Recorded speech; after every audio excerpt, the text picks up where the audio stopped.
Good evening students. तो अब हम लोग जो टॉपिक शुरू करने जा रहे हैं, क्या है हाइड्रोलिक रैम। क्या है हाइड्रोलिक रैम? अभी तक हम लोगों ने जितनी डिवाइसेस देखी उन सब से इसका प्रिंसिपल बिल्कुल अलग है, ठीक है। और ये क्या है, एक तरीके का पंप है। हाइड्रोलिक रैम है क्या? हाइड्रोलिक रैम सिंपली क्या है, एक तरीके का पंप है। It is a special type of pump. It is a special type of pump. Special type of pump क्या है? एक स्पेशल तरीके का पंप है।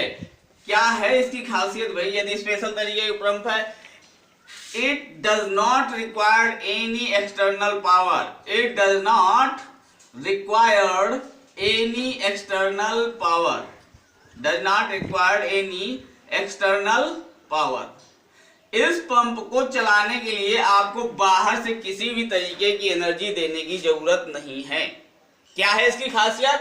कि इस पंप को किसी भी तरीके से बाहर से आपको किसी भी तरीके की पावर सप्लाई देने की जरूरत नहीं पड़ती है। ये पंप क्या है? अपने आप में सेल्फ सस्टेन पंप है। कि ये क्या करेगा? पंप का काम क्या है? पंप करेगा क्या? लो हेड से अब हाई हेड पे वाटर को ही सप्लाई करेगा। लेकिन इस बार हमें क्या फायदा मिलने वाला है? इस बार फायदा मिलने वाला है कि हमें किसी भी तरीके की एक्सटर्नल पावर देने की जरूरत नहीं है। यानी it supply water from low head. It supply water from low head to high head. Low head to high head. Low head to high head without any energy expenses. Without any external energy expenses. External energy expenses. बिना किसी बाहरी energy के लिए हुए भी ये क्या करेगा? काम करेगा। और क्या करेगा? लो हेड से हाई हेड पे लिक्विड एप सप्लाई कर देगा। भाई ऐसा पंप है, ठीक है। तो देखते हैं क्या होता है, किस तरीके से काम करता है। ठीक, हर जगह क्यों नहीं अप्लाई किया जाता? फिर यदि ऐसा पंप है जिसमें किसी भी तरीके की पावर ही नहीं लगनी, तो फिर भाई क्या कमी है कि हर जगह वो आप इसको अप्लाई नहीं कर देते? भाई ऐसा ही पंप है, इतना फायदा है कि भाई किसी भी तरीके की एनर्जी नहीं एक्सपेंस करनी है। फिर भी यदि ये लो हेड से हाई हेड पे लिक्विड को ले जा रहा है, तो फिर हर जगह क्यों नहीं अप्लाई कर देते? भाई बिना एनर्जी के आप तो हर जगह पहुंचा देंगे वाटर फिर। लेकिन इसका अपना क्या है, जो प्रिंसिपल है उसी पे ही इसकी कमी भी छुपी होती है, ठीक है। तो देखते हैं क्या है ये पंप। ठीक, खासियत आपको समझ में आ गई कि बिना कोई एनर्जी आपको किसी भी तरीके की बाहर से किसी भी तरीके का पावर सप्लाई नहीं देनी है। ये क्या करेगा?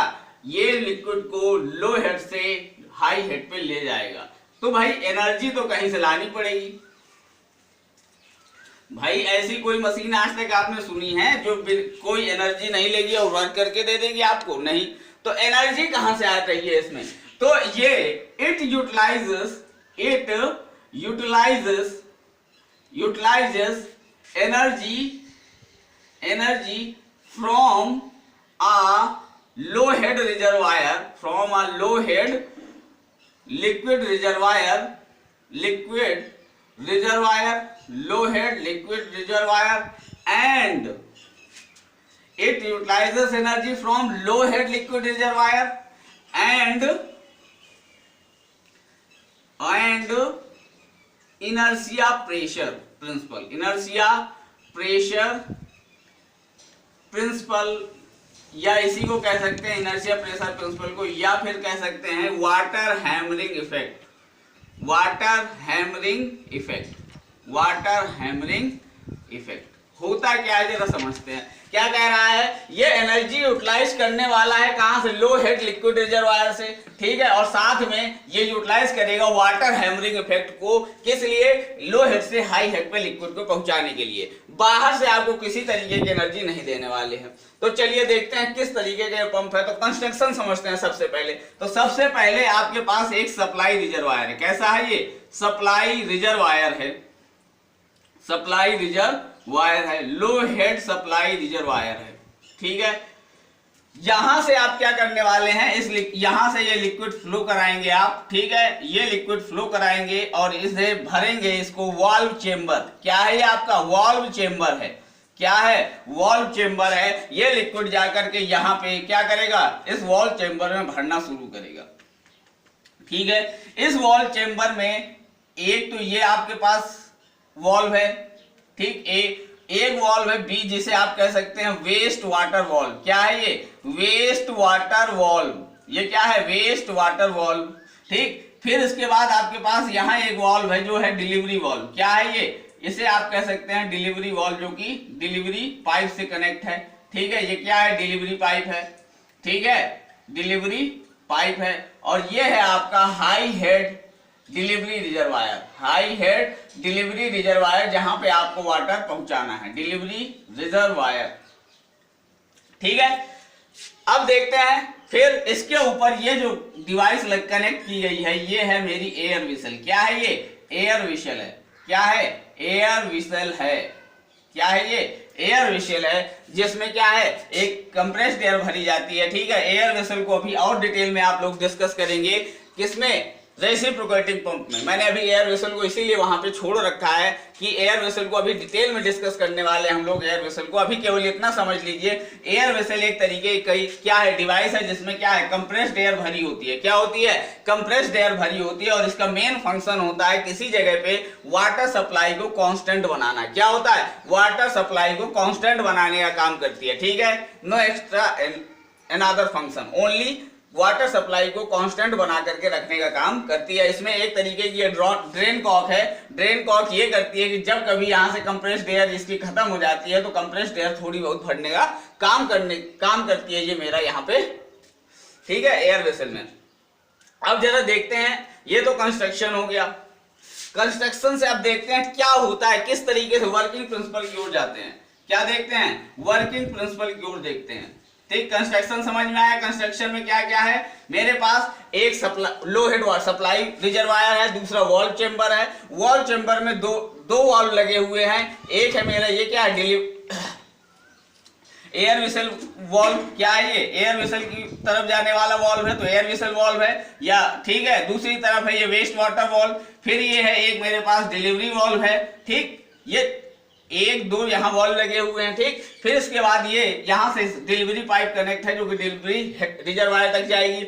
इस डिवाइस को हम एयर वेसल कहते हैं, जिसमें सिंपली कंप्रेस्ड एयर भरी होती है, जिसका काम क्या है, सिंपली वाटर सप्लाई को क्या करना, मेंटेन करना। उसको देखते हैं किस तरीके से काम करती है। ठीक है, तो वर्किंग प्रिंसिपल पे गौर करते हैं। तो सबसे पहले ये मेरा जो लो हेड सप्लाई रिजर्वायर है, यहां से मान लीजिए ये आपके पास 3 या 4 मीटर या 10 मीटर पे कोई झरना टाइप का है। क्या है, आपके पास झरना है, जहां से लगातार 3 या 4 मीटर की हाइट से आपके पास वाटर आ रहा है। ठीक है, ये ऐसी जगह पे यूज किया जाता है जहां पे आपको कॉन्टिन्यूअस वाटर सप्लाई मिल रही हो। क्या हो, एक कॉन्टिन्यूअस आपको फ्लूइड मिले। क्या मिले, एक फ्लूइड स्ट्रीम आपको चाहिए होगी। जैसे झरने होते हैं, वाटरफॉल्स होते हैं, क्या होते हैं, वो कम हाइट के वाटरफॉल्स हैं तब भी चलेगा। उन वाटरफॉल्स के वाटर को मुझे उठाकर ये कहाँ रखना है, किसी पहाड़ी इलाके पे यदि सप्लाई करना है, तो वहां पे मैं इस तरीके के हाइड्रोलिक रैम का यूज करता हूं। ठीक है, क्योंकि पहाड़ी इलाकों में जनरली क्या होता है, पावर, इलेक्ट्रिक पावर की क्या होती है, कमी होती है। तो उसको पूरा करने के लिए हम लोग क्या करते हैं, हाइड्रोलिक रैम प्रिंसिपल का यूज करेंगे, इस पंप का यूज करते हैं, जिसमें किसी भी तरीके की एनर्जी का एक्सपेंशन नहीं होगा। सिंपली क्या करेगा, ये जो मेरा वाटरफॉल है, जहां से ये वाटर लो हेड का वाटर सप्लाई, ये फ्लूइड स्ट्रीम आ रही है, उसको यूज करेगा और उसी की एनर्जी को यूज करके कहां पहुंचा देगा, किसी हाई हेड पे, कहीं किसी पहाड़ी के ऊपर पानी को पहुंचाने का काम कर देगा। ठीक है, तो जरा देखते हैं किस तरीके से काम करता है। यहां से लो हेड सप्लाई वाटर है, या मान लीजिए ये तरीके की आपका क्या है, वाटरफॉल्स है, जिससे लगातार आपकी कॉन्टिन्यूअसली क्या हो रही है, फ्लूइड स्ट्रीम आ रही है। ठीक, तो ये फ्लूइड स्ट्रीम सबसे पहले क्या होती है, जा करके आपके वॉल्व चेंबर को भरेगी। क्या करेगी, वॉल्व चेंबर को भरेगी और यहां से वाटर क्या करेगा, वेस्ट वाटर वॉल्व से वाटर क्या करेगा, बाहर की ओर वेस्ट होना शुरू करेगा। ठीक है, ये क्या करेगा, ये धीरे धीरे ये क्या है, मेरी सप्लाई पाइप से क्या होने वाला है, वाटर की सप्लाई आएगी। ठीक है, और ये क्या करेगी, सबसे पहले वॉल्व चेंबर को भरेगी और फिर इसके बाद जब ये फिल हो जाएगा तो ये क्या करेगी, वेस्ट वाटर वॉल्व से क्या करने वाली है, ये सप्लाई बाहर, ये वाटर बाहर निकलना शुरू कर देगा। ठीक है, तो क्या होने वाला है उसको देखते हैं। सबसे पहले क्या होगा, a fluid stream through supply pipe, a fluid stream through supply pipe fill in the valve chamber, क्या करने वाली है, valve chamber में fill होती है, and then continue to flow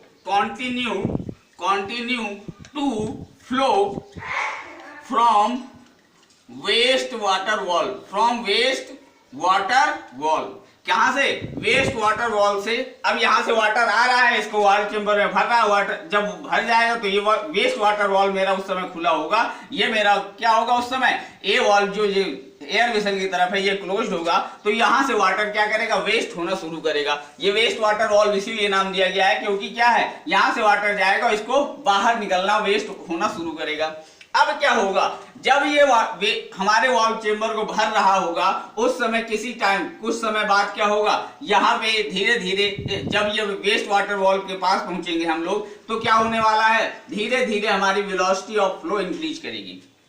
initially तो क्या होने वाला है, सप्लाई पाइप इसको सिर्फ भरने का काम कर रही है, तो जब तक भरेगी उस समय के बाद जब ये पूरा भर जाएगा, तो अब यहाँ से जब वेस्ट वाटर वॉल्व से क्या होने वाला है, धीरे धीरे वाटर जब फ्लो करना जाए शुरू कर देगा, तो क्या होगा, ये वेलोसिटी धीरे धीरे वेस्ट वाटर वॉल्व से क्या होने वाली है, सप्लाई बढ़नी शुरू करेगी। ठीक है, तो यहाँ सप्लाई पाइप में क्या होगा, उस समय के बाद जब हमारा वाल्व चेंबर भर चुका होगा, तो ये सप्लाई जो हमारी सप्लाई पाइप में है, वेलोसिटी क्या करेगी, इंक्रीज करेगी, क्योंकि उसे क्या, एक फ्लो पाथ मिल रहा है। ठीक है, अब ये जब सप्लाई इंक्रीज करेगी, ये सप्लाई क्या कर रही है, इंक्रीज कर रही है, यानी ये मेरी वेलोसिटी सप्लाई पाइप में इंक्रीज कर रही है, तो क्या होगा, एक due to velocity in supply pipe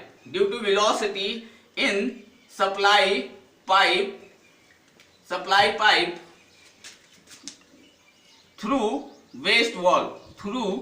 waste valve a acceleration head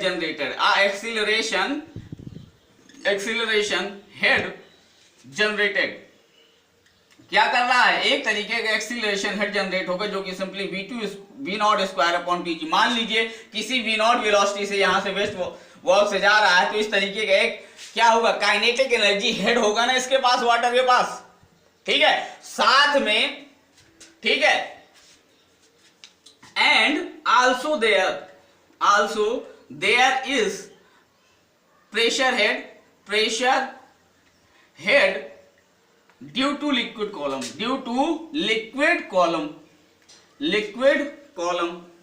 यहां पे जो लिक्विड भरा हुआ है, ये भी एक तरीके क्या करेगा, प्रेशर इंक्रीज करेगा।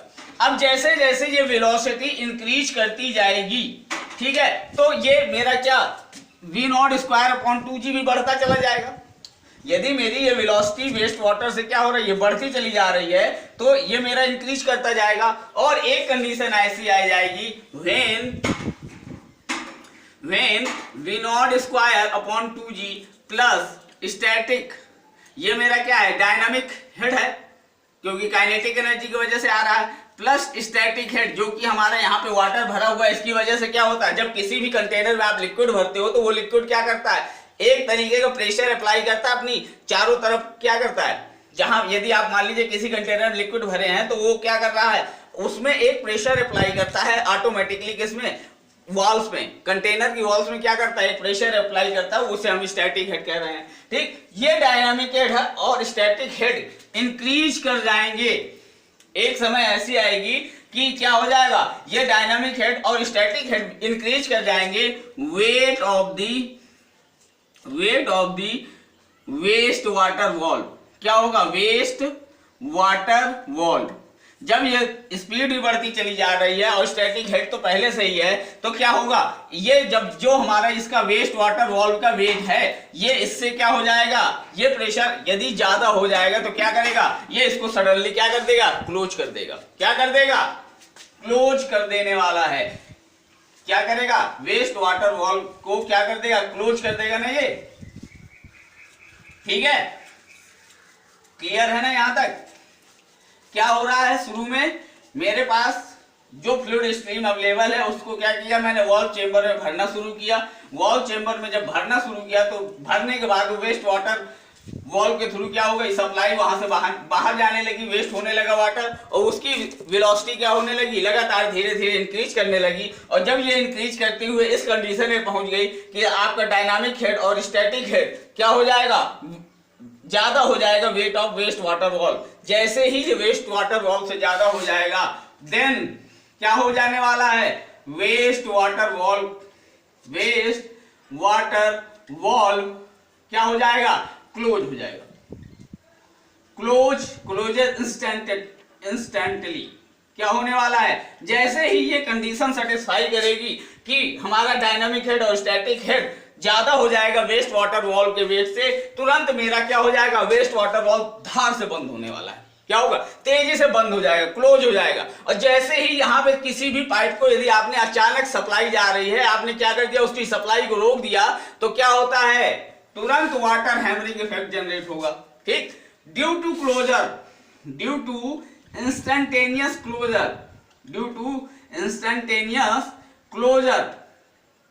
Closure of waste water valve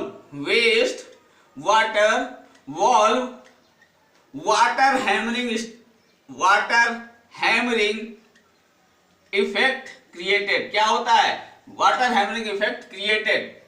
आप जरा इसको ऐसे महसूस करिए कि आप मान लीजिए किसी एक पाइप में क्या है, एक छोटा सा छेद होता है। क्या होगा, एक छोटा सा पाइपलाइन से एक लिक्विड सप्लाई आपकी कॉन्टिन्यूअस है, ठीक है। पाइपलाइन में क्या हो रहा है, एक हल्का सा छेद है, उसमें क्या है, एक छोटा सा छेद है, तो उससे क्या होता है, उस समय बिल्कुल धीरे धीरे वाटर सप्लाई हो रही होती है उस छेद से, ठीक है। आप कभी अचानक ही उस सप्लाई को बंद कर दीजिए तो उस जो होल है आपका, उससे क्या होता है, तेजी से फ्लूइड स्ट्रीम क्या करती है, ऊपर क्यों जाना शुरू कर देती है। वो किस लिए करती है, क्योंकि वाटर हैमरिंग इफेक्ट क्रिएट होता है। And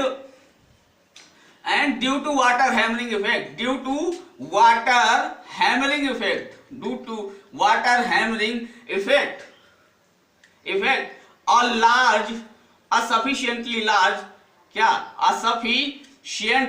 sufficiently large pressure head develop. क्या होगा, लार्ज प्रेशर हेड डेवलप। क्या हो जाएगा, प्रेशर हेड डेवलप हो जाएगा। जैसे ही आपका यहां पे सडनली क्लोज हुआ वाटर हैमरिंग, क्योंकि आपने पूरी सप्लाई को क्या कर दिया, अचानक ही क्लोज कर दिया। यहां से सप्लाई पाइप से वो लिक्विड जा रहा है और आपने तुरंत इसे बंद कर दिया। जैसे ही इसे आपने बंद कर दिया तो क्या होगा, वाटर हैमरिंग इफेक्ट होगा। वाटर हैमरिंग इफेक्ट क्या करता है, एक बहुत बड़ा अमाउंट में क्या करता है, एक तरीके का प्रेशर क्रिएट करता है। क्या करता है, प्रेशर क्रिएट करता है, ठीक है। अब ये प्रेशर जैसे ही क्रिएट होगा, ठीक है, ये प्रेशर जो वाटर हैमरिंग इफेक्ट की वजह से ये प्रेशर क्रिएट हुआ है, तो क्या करेगा ये प्रेशर, ये करेगा, this pressure is enough to open valve A. क्या होगा, वॉल्व ए को तुरंत ओपन कर देगा। वॉल्व ए है कौन सा, एयर वेसल वॉल्व कह सकते हैं, वॉल्व, या इसको ऐसे लिख लीजिए, एयर वेसल वॉल्व ए, ठीक है। This pressure is enough to open air vessel valve A. ये प्रेशर क्या है, इतना सफिशिएंट होगा कि इस मेरे वॉल्व को क्या कर देगा, ओपन कर देगा। और साथ में जैसे ही यहां से ओपन होगा and instantly delivery valve also open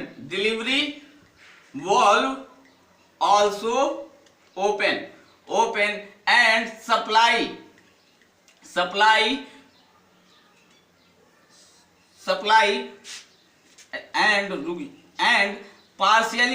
and partially water goes to delivery pipe directly।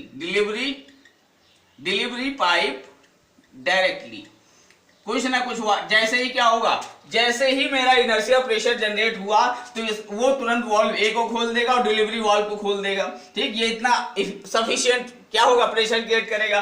तो यहां से जैसे ही वाटर बाहर निकला तो एक हिस्सा तो यहां जाएगा, एक हिस्सा एयर वेसल में चला जाएगा। तो पार्शियली वाटर तो कहां चला जाएगा, डायरेक्ट डिलीवरी पाइप में जाएगा और डिलीवरी पाइप से होता हुआ कहां पहुंच जाएगा, मेरे डिलीवरी टैंक पे पहुंच जाएगा, जहां पे मुझे वाटर सप्लाई करना है वहां पे पहुंच जाएगा partially water. And partially water goes to air vessel. कहां जाने वाला है partially water, goes to air vessel and compress the air of air vessel. ठीक, कुछ वाटर तो यहां से सीधे डिलीवरी पाइप में गया और डिलीवरी पाइप से सीधे होता हुआ डिलीवरी टैंक में पहुंच गया, लेकिन कुछ वाटर यहां जाएगा ऊपर की ओर और क्या करेगा, यहां पे जो मेरा एयर वेसल है उसकी एयर को क्या करेगा, कंप्रेस करेगा। ठीक है, क्लियर। तो दो काम, कुछ वाटर तो सीधे हमारे डिलीवरी टैंक पे पहुंच गया, कुछ वाटर ने क्या किया, एयर वेसल की एयर को कंप्रेस कर दिया। ठीक है, अब जरा समझते हैं अब क्या होगा। ठीक, एयर वेसल की एयर को कंप्रेस कर रहा है कुछ वाटर। ठीक है, अब क्या होगा, फिर क्या होगा, gradually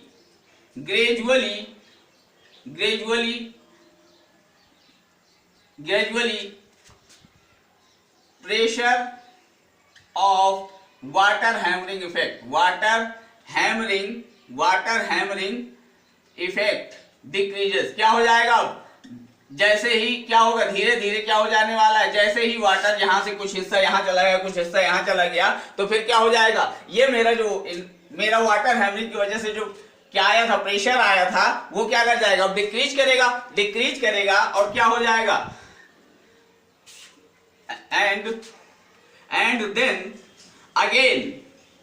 again valve A close. ठीक है, क्या होगा, अब ये वाटर क्या हो जाएगा, जैसे ही वाटर यहां से गया, कुछ हिस्सा यहां चला गया हमारे डिलीवरी टैंक में सीधे, कुछ हिस्सा यहां एयर वेसल में चला गया एयर को कंप्रेस करने के लिए। वाटर जो प्रेशर जनरेट हुआ था वो प्रेशर क्या हो गया, रिलीज हो गया। जैसे ही रिलीज होगा तो क्या हो जाएगा, तुरंत मेरा वॉल्व ए क्या हो जाएगा, क्लोज हो जाएगा। Valve A closes and valve B, कौन सा valve B, waste water valve क्या हो जाएगा, ओपन हो जाएगा। ठीक, जैसे ही प्रेशर क्या होगा, रिड्यूस हुआ, प्रेशर रिड्यूस होगा तो क्या होगा, वॉल्व भी फिर से क्लोज हो जाएगा, वॉल्व भी फिर से ओपन हो जाएगा। ठीक, ये तो हो गया। And again cycle repeated, again cycle क्या हो जाएगा, रिपीट करेगी। ठीक, लेकिन जो सप्लाई हमारी एयर वेसल हो गई थी वो क्या करेगी, उसके लिए भी तो देखें। ये तो ठीक है कि जैसे ही प्रेशर रिड्यूस करेगा मेरा ये वॉल्व बंद हो जाएगा, वॉल्व फिर से शुरू हो जाएगा, सप्लाई फिर से उसी तरीके से जाने लगेगी। फिर एक कंडीशन ऐसी आएगी कि जब ये वेस्ट वाटर वॉल्व को क्या करेगा, फिर से क्लोज करेगा, फिर वाटर हैमरिंग इफेक्ट होगा, फिर से ये क्या हो जाएगा, उसी तरीके से ओपन होगा। लेकिन जो ये वाटर गया है एयर वेसल को, जिसने कंप्रेस किया है, ये क्या करेगा, when valve A closes, then water supply maintained by air vessel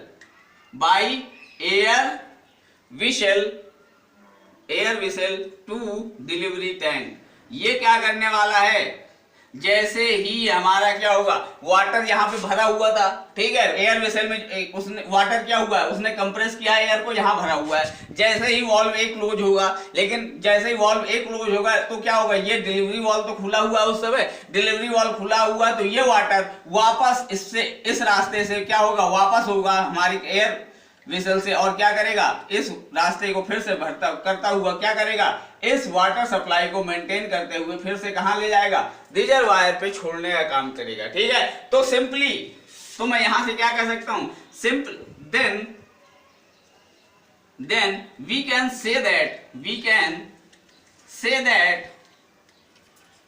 air vessel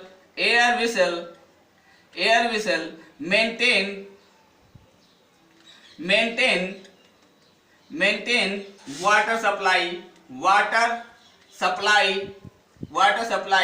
in delivery pipe क्या कर रही है, डिलीवरी पाइप में कुछ ना कुछ वाटर सप्लाई को मेंटेन करने का काम करती है। अब जब वाटर क्या होगा, वॉल्व एक क्लोज हो जाएगा तो उस दौरान वाटर सप्लाई कौन, एयर वेसल प्रोवाइड कर रही होगी, यानी डिलीवरी पाइप में मेरा वाटर क्या होगा उस समय जा रहा होगा। फिर यहाँ साइकिल वो पुनः स्टार्ट हो चुका होगा कि मेरा वेस्ट वाटर वॉल्व क्या होगा, फिर से क्या होगा, क्लोज होगा, वाटर हैमरिंग इफेक्ट होगा, फिर से वाटर क्या होगा, मेरा कुछ हिस्सा इधर जाएगा, कुछ हिस्सा यहाँ जाएगा। तो मुझे एक क्या होगा, एक कॉन्टिन्यूअस वाटर सप्लाई कहां पे मिल जाती है, डिलीवरी रिजर्वायर पे या डिलीवरी हेड पे, जहां पे मुझे वाटर छोड़ना होता है वहां पे मुझे कॉन्टिन्यूअस सप्लाई मिल जाती है। क्लियर, तो वर्किंग क्लियर हो रही है। क्या करना है, जैसे मान लीजिए मेरे पास क्या है, कोई एक वाटरफॉल है या झरने से लगातार स्ट्रीम आ रही है, उसका हेड कम है, लेकिन मुझे किसी ऊंची पहाड़ी पे पहुंचाना है। क्या करना है, ऊंची पहाड़ी पे लोग रह रहे हैं, वहां पे वाटर को पहुंचाना है, तो मैं क्या करूंगा कि उस सप्लाई को सीधे क्या करूंगा, कनेक्ट कर दूंगा अपने वॉल चेंबर से। ठीक, जैसे ही वॉल चेंबर से कनेक्ट करूंगा तो वॉल चेंबर में क्या होगा, लिक्विड भरना शुरू करेगा। ठीक, लिक्विड भरना शुरू करेगा, कुछ समय बाद ये वेस्ट वाटर वॉल से क्या होना, बहना शुरू कर देगा, और जब ये बहना शुरू कर देगा तो ये डायनामिक हेड क्रिएट करेगा, और साथ में ये स्टैटिक हेड, ये दोनों मिलकर क्या करेंगे, एक ऐसी वैल्यू तक पहुंच जाएंगे कि जिस समय मेरा वेस्ट वाटर वॉल का जो वेट है उससे ज्यादा हो जाएगा, और इसको क्या कर देगा, सडनली क्लोज कर देगा। जैसे ही सडनली क्लोज करेगा तो मेरा क्या होगा, ये ए वॉल्व और डिलीवरी वॉल्व दोनों एक साथ ओपन हो जाएंगे। ठीक, क्योंकि वाटर हैमरिंग इफेक्ट से क्या होता है, जो प्रेशर जनरेट होता है वो काफी अच्छे अमाउंट का होता है। ठीक है, हम लोगों ने क्या पढ़ा था, वाटर हैमरिंग इफेक्ट का प्रेशर इतना भी तेज होता है कई बार पाइप लाइनों को भी फाड़ देता है। इसीलिए क्या होता है, हम लोग टरबाइन में हम लोगों ने वाटर हैमरिंग इफेक्ट को रिड्यूस करने के लिए क्या सर्ज टैंक और 4 वे लगाए थे। ठीक, तो वही वाटर हैमरिंग इफेक्ट यहाँ पे यूटिलाइज किया जाएगा हाई हेड तक वाटर ले जाने के लिए। ठीक है, तो क्या हुआ, जैसे ही वाटर हैमरिंग इफेक्ट हुआ, ये दोनों वॉल्व मेरे क्या हुए, ओपन हुए, तो उससे कुछ हिस्सा तो मेरा सीधे डायरेक्टली डिलीवरी पाइप में चला गया, कुछ हिस्सा क्या हुआ, यहाँ पे एयर वेसल ने अपने पास कैप्चर कर लिया। ठीक, एयर वेसल में जैसे ही कैप्चर कर लिया तो ये एयर वेसल में जब गया होगा ये वाटर, तो उसने क्या किया होगा, एयर को कंप्रेस किया होगा। ठीक, जैसे ही यहाँ पे वाटर गया तो ये क्या हो जाएगा, तुरंत ये मेरा क्या हो जाएगा, वॉल्व क्या हो जाएगा, फिर से क्लोज हो जाएगा। क्यों, क्योंकि प्रेशर रिलीज हो चुका है। ठीक, जैसे ही प्रेशर ये वॉल्व क्लोज होगा तो फिर से यहां से वही पुराना साइकिल रिपीट होगा। लेकिन जब ये जिस दौरान ये वॉल्व ए बंद होगा उस दौरान ये जो एयर वेसल में वाटर है यहाँ पे, क्योंकि एयर क्या है, कंप्रेस फॉर्म में है, तो ये क्या करेगी, वापस वाटर को ढकेलेगी और वाटर को वापस डिलीवरी पाइप में पहुंचाने का काम करेगी। तो एक कॉन्टिन्यूअस सप्लाई मुझे क्या लगभग मिली रहती है, किसमें, मेरे डिलीवरी टैंक में। क्लियर है, तो वर्किंग क्लियर है ना, किसी भी तरीके कोई डाउट। ठीक है, तो सिंपली वही चीज यहां पे मैंने कि वेलोसिटी इन सप्लाई पाइप क्या है, एक टाइम तक जाकर के वेस्ट वाटर वॉल में क्या होने वाली, इंक्रीज करेगी। जैसे ही यहाँ वेस्ट वाटर वॉल पे ये वेलोसिटी इतनी सफिशिएंट हो जाएगी, इसे बंद कर देगी, तो सप्लाई पाइप में उस समय क्या हो जाएगी, वेलोसिटी रिड्यूस करती है, और रिड्यूस करके क्या हो जाती है, 0 के बराबर हो जाती है। क्यों, क्योंकि वॉल चेंबर में लिक्विड इस समय क्या हो जाएगा, भरपूर मात्रा में भरा हुआ होगा, उस समय तक ये 0 होने की टेंडेंसी तक जाती है। ठीक, तो ये मेरा पूरा एक बीट या पूरा एक साइकिल को रिप्रेजेंट करती है। ठीक, जहां पे हेड की बात करें तो हेड की बात करें तो इनिशियली हेड ये H0 ये मेरा कौन कौन से हेड है, डायनामिक हेड प्लस कौन सा, मेरा स्टैटिक हेड, इन दोनों को रिप्रेजेंट कर रहा है। तो शुरू में सबसे पहले क्या होने वाला है, हम लोग किसकी, हेड एवं वेस्ट वॉल की बात कर रहे हैं, सॉरी। ठीक है, तो हेड एवं वेस्ट वॉल की बात कर रहे हैं, तो कुछ समय के लिए, कुछ समय बाद क्या होने वाला है, जब ये H0 क्रिएट हो जाएगा, ये कौन सा H0 यानी डायनामिक हेड और स्टैटिक हेड क्रिएट होगा। जब ये हेड ये क्रिएट होगा, इसके बाद क्या होने वाला है, इसके बाद ये अचानक मेरी पूरी हाइट बढ़ेगी हेड की, और ये कहां पे, लिक्विड को डिलीवरी हेड तक पहुंचा देगी, और फिर इसके बाद क्या हो जाएगा, ये गिरने फिर से अपनी जगह पे पहुंच जाएगा। ठीक है, ये H और स्मॉल एच और कैपिटल एच कहां से हैं, तो वो देख लीजिए कि ये मेरा, मान लीजिए मैं अपनी वाटर सप्लाई, ये जो टैंक है, टैंक को यदि मैं क्या मानूं, यहाँ डाटम मान लूं, तो ये कैपिटल एच यहां से भी मेजर किया जा सकता है, और ये मेरा स्मॉल एच हो जाएगा। ठीक है, वेस्ट वॉल्व से। ठीक, इस तरीके से, क्योंकि वाटर सप्लाई तो यहीं से ही तो उठेगी, तो वेस्ट वॉल से ये हाइट है स्मॉल एच, और यहां से वाटर सप्लाई के हेड से जो हाइट है वो मेरी कैपिटल एच। ठीक, इस तरीके से। ठीक है, चलिए अब इसकी न्यूमेरिकल एनालिसिस करते हैं तो और ज्यादा क्लियर हो जाएगा। ठीक है, वैसे तो इसकी एनालिसिस काफी क्या है, डिफिकल्ट है, ठीक है।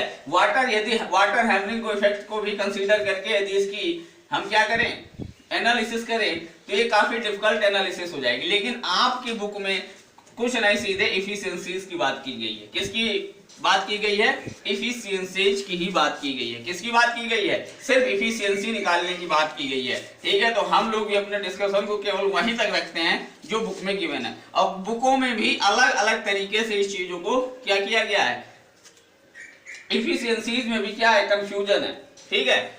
बुकों में भी क्या है, एफिशिएंसीज में काफी हद तक कंफ्यूजन मैंने देखा है, ठीक है। तो कोई उसी को रैंकाइन एफिशिएंसी किसी बुक में लिखा है, उसी को किसी ने डी एफ्यूजन एफिशिएंसी लिखा है। तो काफी हद तक इस टॉपिक में काफी हद तक क्या है, कंफ्यूजन है, ठीक है। चलिए देखते हैं क्या क्या इसके न्यूमेरिकल एनालिसिस में है, ठीक। काफी हद तक इस टॉपिक में क्या है, कंफ्यूजन है, इसलिए तो देख लीजिएगा अपनी बुक के हिसाब से ही, ठीक है। तो इसमें दो तरीके की एफिशिएंसी दी जाती है।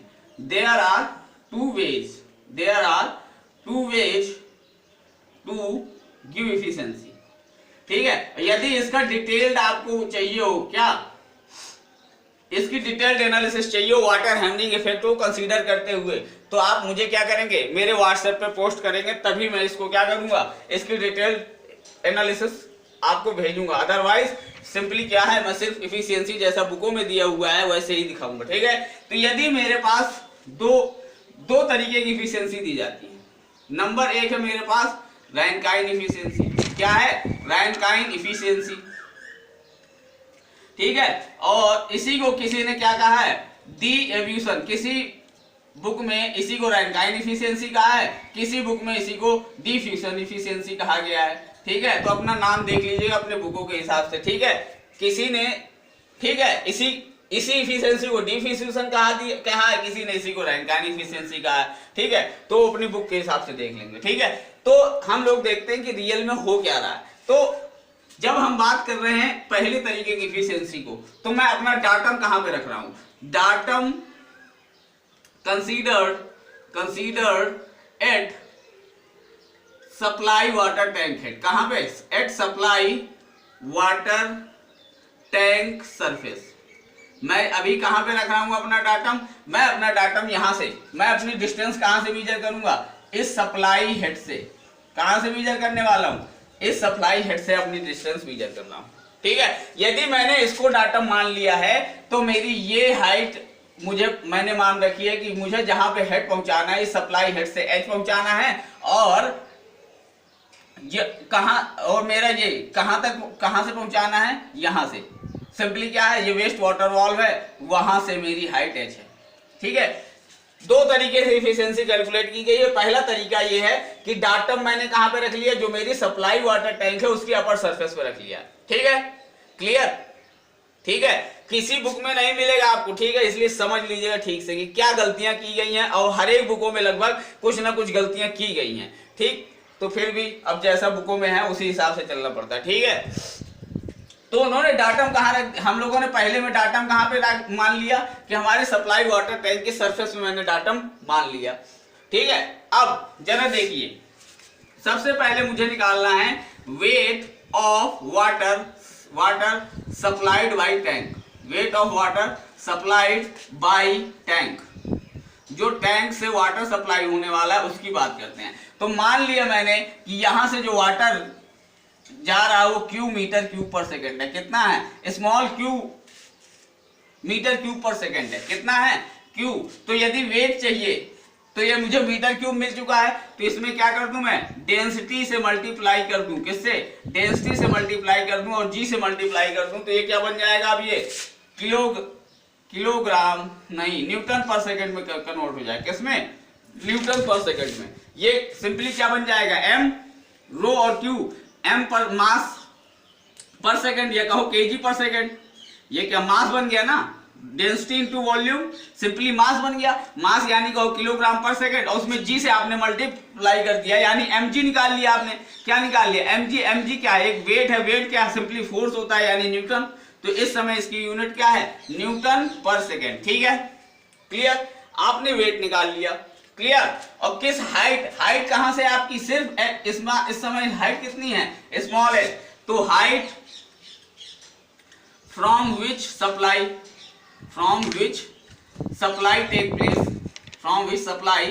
टेक प्लेस, तो ये क्या है मेरे पास, सिंपली एच। तो मैं क्या कह सकता हूं, एनर्जी इनपुट क्या हो गई, energy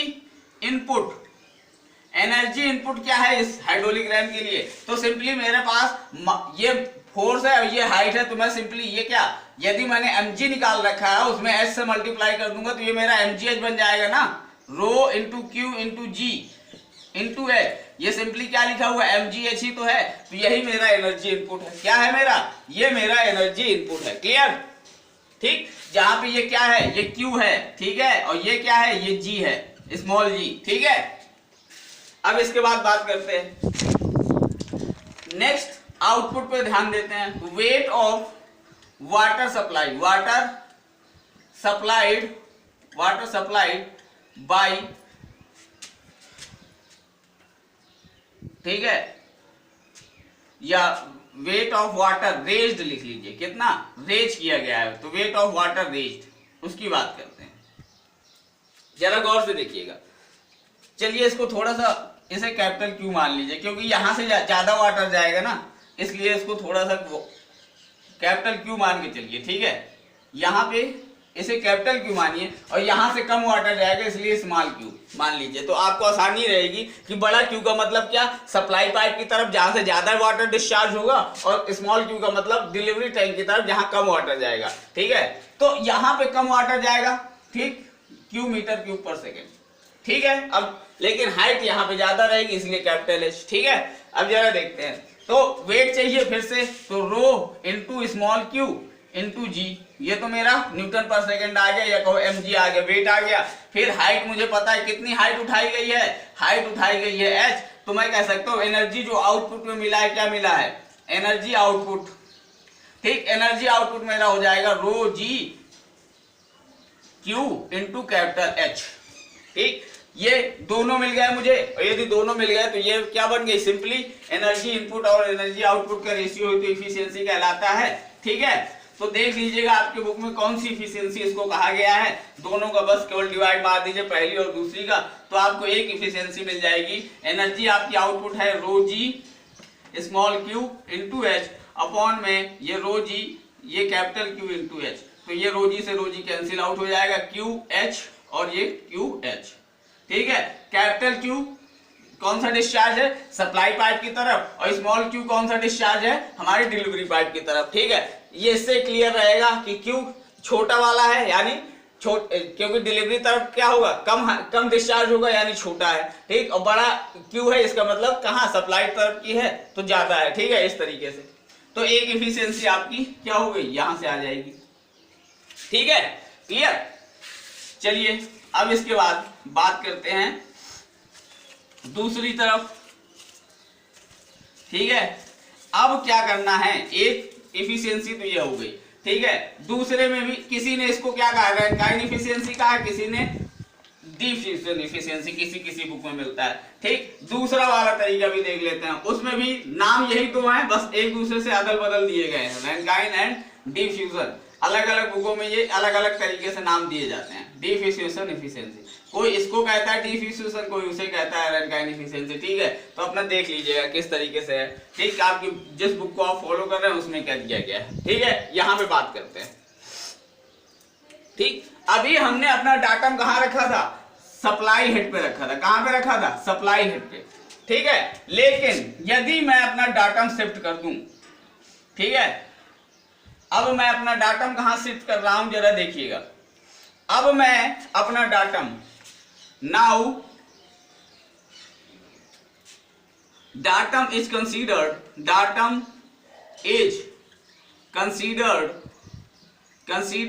at waste water valve, कहां पे, वेस्ट वाटर वॉल्व पे कंसीडर कर रहा हूं, कहां पे, वेस्ट वाटर वॉल्व पे कंसीडर करिए, यानी यहां से डाटम मानिए। अब डाटम आपका कहां शिफ्ट हो गया, वेस्ट वाटर वॉल्व की हाइट पे, यानी यहां से आपको डाटम मानना है, ठीक है। यदि ये आपका डाटम है, ठीक है, तो अब ये जो कैपिटल एच है वो ये पूरी हाइट है, ये क्या है मेरा कैपिटल एच है, ये मेरी पूरी हाइट हो जाएगी। ये क्या है मेरे पास, ये कैपिटल एच है। अब ये मेरा क्या है, ये कैपिटल एच है, ठीक है। और सब ये जो मेरा हिस्सा है ये स्मॉल एच है, ठीक है। क्लियर है अब, ठीक है।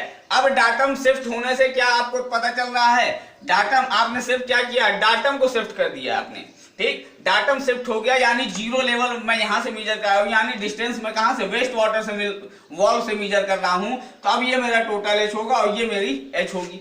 तो अब जो आपने इफेक्टिव हेड, आपको जो इफेक्टिव हेड होने वाला है, इफेक्टिव हेड की बात करें तो अब क्या होगा, वो इफेक्टिव हेड अब क्या होने वाला है, H माइनस एच हाइट आपको उठानी पड़ रही है। चेक करिए, आपको ये टोटल H है, ठीक। H हाइट तक तो आपको पहले से ही लिक्विड अवेलेबल है ना, आपका ये यहां से वेस्ट वाटर वॉल से ये टोटल H है, आपको H हाइट तक लिक्विड पहले से अवेलेबल था। तो नेट आपने कितना उठाया, इफेक्टिव हेड आपने कितना गेन किया, वो आपने सिर्फ कितना गेन किया, H माइनस एच। क्लियर। अब बाकी चीजें वही, यहां क्यू रहेगा मीटर क्यूब पर सेकेंड और यहां small Q meter cube per second है, ठीक है। अब वही एनर्जी इनपुट निकालेंगे। तो जरा देखिए, वेट ऑफ लिक्विड, यदि वेट ऑफ लिक्विड निकालने जाएंगे तो रो जी और कैपिटल क्यू, ठीक। ये न्यूटन पर सेकेंड आएगा आपके, ठीक है, न्यूटन पर सेकेंड में आ गया आपके साथ। हाइट आपको पता है कितनी है, कितनी हाइट तक उठाया गया, सिर्फ एच तक ना, तो ये एच। क्लियर। लेकिन एक चीज और, अब आपने नेट, अब यदि बात की जाए, आपने यहां से क्यू वाटर सप्लाई किया है, कितना क्यू वाटर सप्लाई किया है, लेकिन क्यू तो यहां चला गया ना, इस टोटल क्यू से ये क्यू यहां पे चला गया है ना। तो एक चीज और, net discharge eight delivery side या सप्लाई साइड में नेट डिस्चार्ज कितना होगा, उसने किया क्यू है, कितना किया है टोटल, तो आप उसने किया है क्यू, लेकिन क्यू डिस्चार्ज आपका कहां चला जाएगा, यहां चला जाएगा। तो अब यहां से जब आप डाटम से मेजर करेंगे तो अब आपका वेट ऑफ जो लिक्विड आपका वेट सप्लाइड किया है उसने, वो रोजी क्यू माइनस क्यू होगा। कितना हो जाएगा, रोजी क्यू माइनस क्यू होगा। और इसको कितनी हाइट उठा के ले जाना है एनर्जी इनपुट में, सिर्फ एच हाइट पे।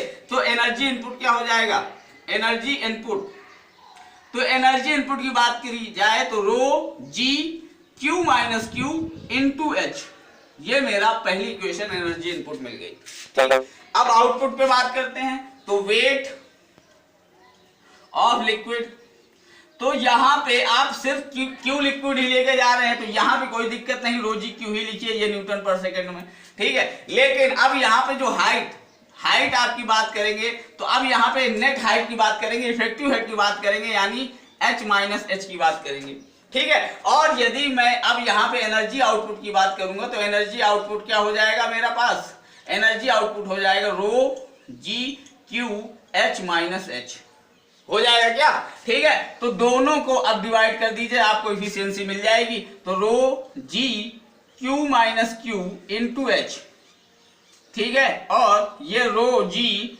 क्यू एच माइनस एच, ठीक है। तो ये रोजी से रोजी कैंसिल आउट हो जाएगा, तो आपको नेट इफिशियंसी मिल जाएगी, यहां देख लीजिए, तो ये आ जाएगी Q minus Q into, sorry उल्टा हो गया, simply rho g, energy output ऊपर होगा ना, तो rho g Q H minus H, ठीक। Energy output upon energy input करेंगे ना, तो ये क्या हो जाएगा, rho g Q minus Q into H, ठीक। रोजी से रोजी कैंसिल आउट हो जाएगा, तो आपकी जो एनर्जी इनपुट हो जाएगी, तो आपकी इफिशियंसी क्या आ जाएगी, सिंपली क्यू स्मॉल क्यू यानी एच माइनस एच अपॉन ये Q minus Q into capital H, Q minus Q into small H, ठीक है, सॉरी। तो ये आपकी इफिशियंसी बन जाएगी, ठीक है। अब आप न्यूमेरिकल करते समय क्या ध्यान देने वाले हैं, आपको डिस्टेंस कहां से दी गई है, आप न्यूमेरिकल करते समय क्या ध्यान दें, आपको डिस्टेंस कहां से दी गई है उस हिसाब से आप अपना न्यूमेरिकल करें, ठीक है। लेकिन कई बुकों में आपको क्या मिलेगा, आपको दोनों इफिशियंसी कैलकुलेट करके दे देगा, उसे इससे कोई मतलब नहीं है कि उसने डाटम कहां से, उसने डिस्टेंस कहां से दे रखी है, कौन सी इफिशियंसी कैलकुलेट करनी है। सीधे सीधे क्या किया गया है, दोनों इफिशियंसी कैलकुलेट कर देते हैं बस, ठीक है। तो मेनली दोनों इफिशियंसी किस लिए दी गई है कि आपका डाटम कहां पे है, आप डिस्टेंस कहां से मेजर कर रहे हैं, उस हिसाब से आपको इफिशियंसी निकालनी चाहिए, ठीक। लेकिन क्या करते हैं, दोनों इफिशियंसी निकाल दी जाती है, चाहे रैंकाइन ऊपर वाली की बात करें चाहे, और दोनों को ही एक दूसरे का नाम भी पलट के कई बुकों में इसको रैंकाइन इफिशियंसी कहा गया है, तो कई में उसको रैंकाइन इफिशियंसी कहा गया है। तो ये कंफ्यूजन है, अपनी जिस बुक को आप फॉलो कर रहे हैं उसी बुक को आप मान के चलिएगा, ठीक है, ठीक है। चलिए अब एक न्यूमेरिकल देख लेते हैं तो क्लियर हो जाएगा।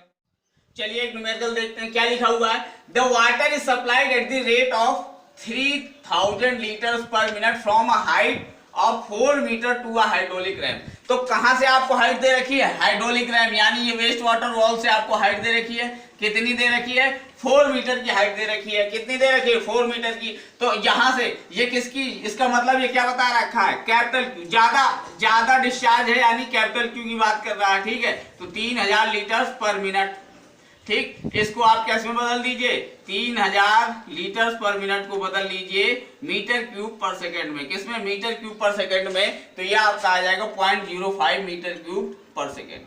क्लियर, ये दे रखा है। हाइट स्मॉल एच की बात कर ली 4 मीटर है, ठीक है।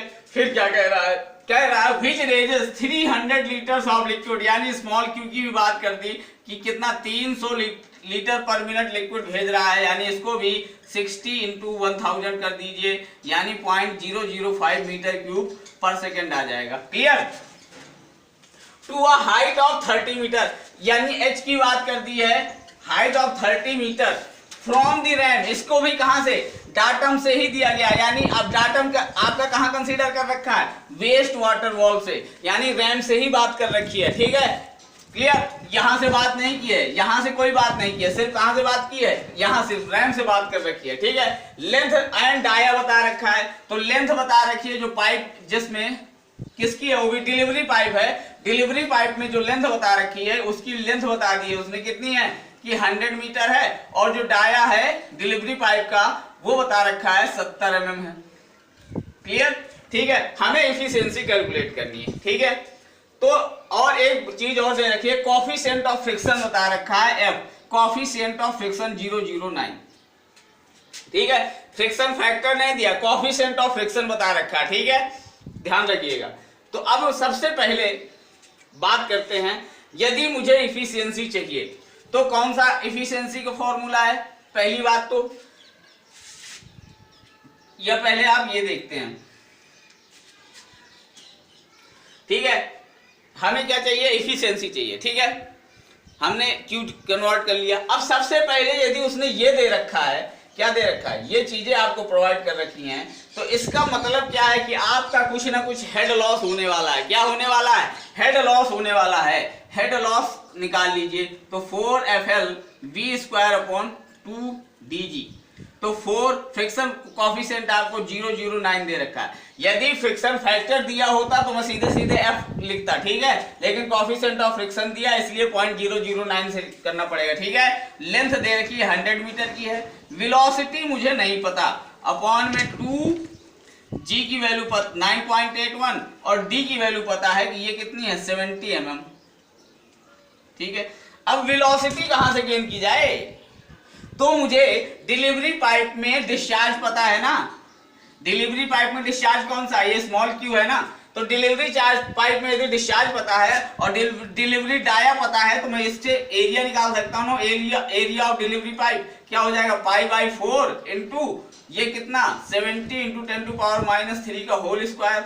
यहां से आप एरिया कैलकुलेट कर सकते हैं, क्या कर लेंगे, एरिया कैलकुलेट कर सकते हैं, ठीक। और मैं जानता हूं कि Q बराबर होगा AB, जहां ये डिलीवरी पाइप है और वेलोसिटी इन डिलीवरी पाइप हो जाएगी। हमें डिलीवरी पाइप में ही तो सारी चीजें पता है, ये कहां पे गिवन है, ये सारी चीजें डिलीवरी पाइप में, यानी मुझे वेलोसिटी भी डिलीवरी पाइप की ही चाहिए, ठीक है। तो मैं वेलोसिटी इन डिलीवरी पाइप निकाल सकता हूं, कितना, ये 0.005 आपका आ जाएगा, एरिया आ जाएगा π/4, 70 × 10⁻³ का होल स्क्वायर। तो यहां से आपको वेलोसिटी मिल जाएगी। वेलोसिटी कितनी आ रही है, आ जाएगी आपकी लगभग 1.3 मीटर पर सेकंड के आसपास आ जाएगी। ठीक है, ये कैलकुलेट कर लीजिएगा। ठीक है, तो अब जैसे ही वेलोसिटी मिल जाएगी तो यहां वेलोसिटी रख दीजिए 1.3 का होल स्क्वायर। तो आपको यहां से HF मिल जाएगा। HF आपका आया है 4.43 मीटर, यानी इतना हेड लॉस होने वाला है। ठीक है, चलिए इतनी क्लियर बात है। ठीक है, यदि ये क्लियर हो गया हो तो फिर आगे चलते हैं। ठीक है, यदि इतना क्लियर है तो अब आगे चलते हैं। ठीक है, इसको हटा देते हैं।